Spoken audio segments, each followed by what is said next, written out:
and welcome to Lady Venus Astrology. Today we're going to look at a chart of the United States of America. This is the birth chart in the center wheel, and the outer wheel is the current transits for the full moon in Aries on September 29th, 2023. And the first thing I notice when I look up at the very top of the chart, the sun is at 6 degrees Libra, and the midheaven is at the very top of the chart at 1 degree Libra. So the sun is highlighting this whole chart, and Libra is relationships in the 10th house, and that's the public view. The most visible view for the sun is the focal point of this chart, and this is for the full moon. If we look down at the bottom of the chart, the full moon is at 6 degrees Aries. Directly across from the moon is the sun at 6 degrees. And the full moon is in the United States 4th house, which is the house of home. And this chart has a lot going on. If we look at the second house, and you can see Pluto is in exact return at 27 degrees in the second house, which is the house of finances. And as we all know, everyone's talking about the fiat currency, and the gold-backed currency is coming in. People say underneath it's being all set up, and we can't see it. It's going on behind the scenes. But when you look at the Pluto at 27 degrees, Capricorn in the second house, Capricorn is the structures of society, and the Capricorn return in Pluto in Capricorn is transformation, tearing down the old that no longer serves us, and tearing down the old financial system to rebuild better than ever before. So although we haven't seen it yet in our banking system, and we are told by numerous truthers that it's really going on behind the scenes, and we'd really have to question what's really going on when Pluto is an exact return in the financial system. Very interesting. Another thing, we look at the Mars, the transit of Mars at 21 degrees Libra, also in the 10th house. And the 10th house is the public persona, the public view. So a lot of energy in that 10th house of the U.S. and Mars. There's a lot going on here. Lots of transits, lots of aspects. And we look at the 4th house. We have transiting Chiron is 2 degrees from the natal Chiron, also in the 4th house. And the 4th house is the house of home and family, and Chiron is healing. I'm healing on the home front. And people taking a stand in their life, and people that didn't like the way they were living before. Aries takes a stand. Aries is the warrior, not afraid to take the initiative to make changes. And with Chiron returning to within 2 degrees of the natal, it's big changes for people. Everyone's taking a stand, living their life on their terms. So this is big changes. And as we all know, big changes in the U.S. The U.S. is a reflection of the world, because whatever happens here in the U.S.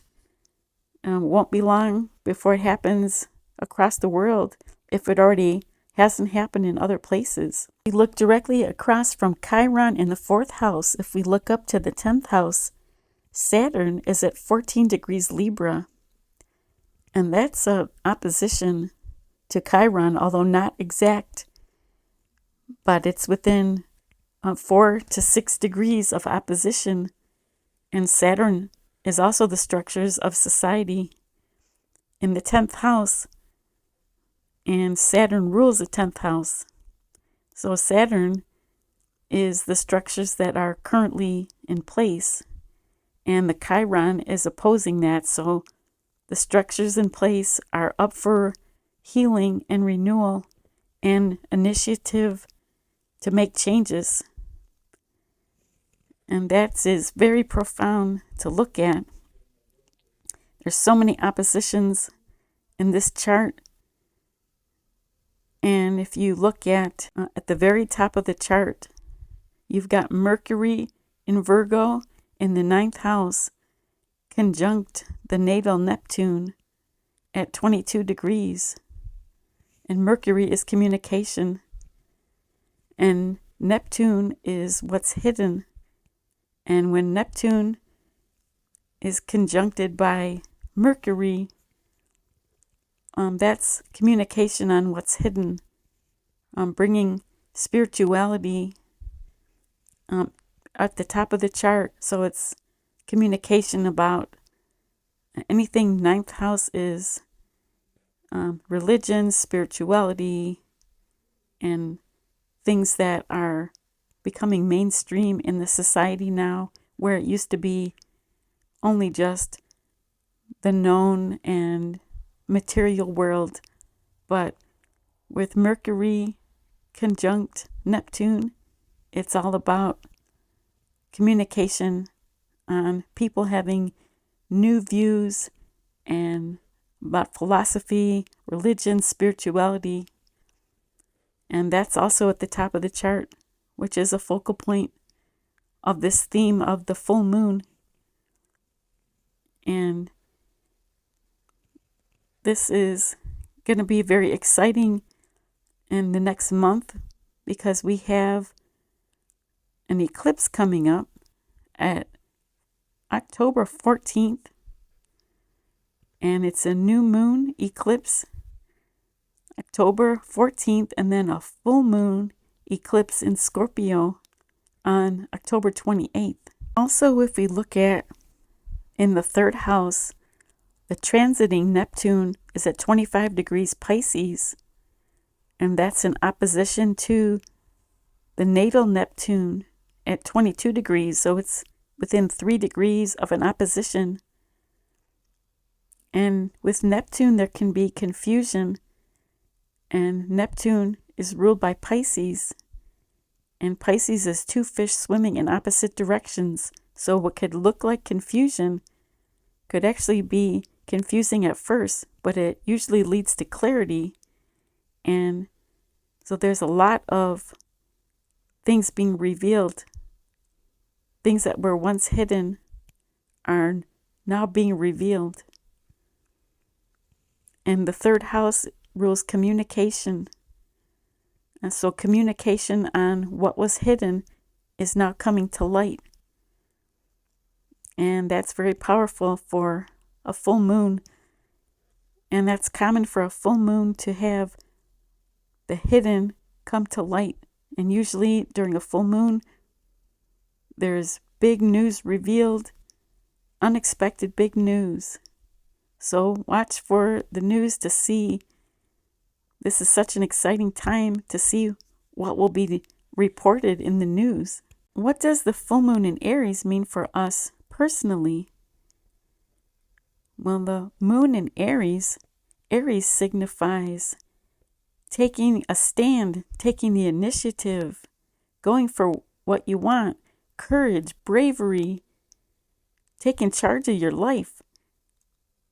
And the moon at 6 degrees Aries in the 4th house for the U.S. would be taking charge of your own personal life. And if you look across at the sun, which is when it's a full moon, the sun is opposite the moon. So the sun is at 6 degrees Libra, and Libra rules relationships. So if you look at taking a stand personally, and then you look across at relationships, so you could be taking a stand in your personal life, or you could be communicating to someone that you're in a relationship with of how you feel and what your needs are, and telling them, being honest with yourself and honest with the other person as to what your needs are and what's working and what's not working in your relationship. And there'll be a lot of relationships that will be up for challenges right now during the full moon. Some relationships, people will communicate and work things out, and there will be some relationships that come to an end right now when both parties realize that things aren't working. But it's different for everybody. So the theme of this is be honest with yourself, take a stand, and live your happiness. And thank you for watching. See you next time.